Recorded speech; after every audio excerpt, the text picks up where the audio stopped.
Anti-Semitic, a word that's been in discussion over the years. Many have heard it, but many or few actually know what it means.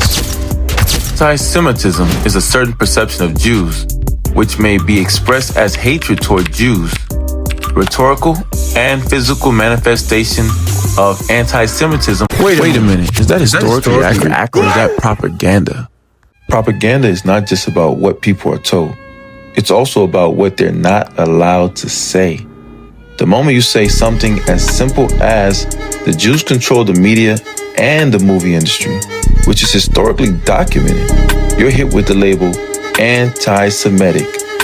No one stops to examine the truth first, understand it, and then rebuke it. But when harm is done toward them, it's instantly called anti-Semitism without question.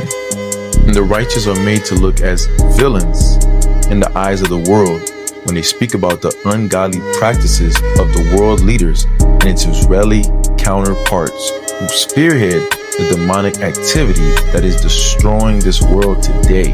And what we see today is the Most High taking the wise in their own craftiness and exposing them to their own people. Now we see what's done in the dark will come to the light. Listen to this Mossad agent.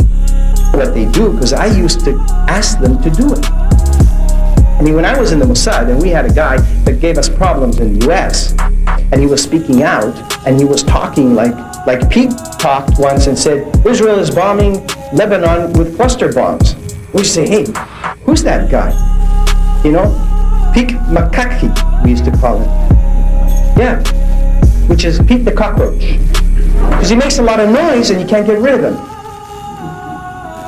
So what you do is you get in touch with a guy in the station in New York or in the station in Washington. You say, tell the guys at B'nai B'rith to label him.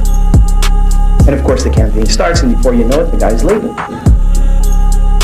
And he's an anti-Semite. Because that's what we say he is. And that's one stain you cannot wash. Now, it shames me as a Jew to tell you that. But that's the fact, and it's wrong. The fact that he says the Jew on the corner is exploiting me isn't an anti-Semitic statement. It's just more descriptive of the man who's exploiting him. This is why spiritual men judge all things and don't accept information blindly, but weigh it out carefully, as to not misjudge and examine the whole truth. And you end up believing a lie instead of the truth, rather than the truth of God.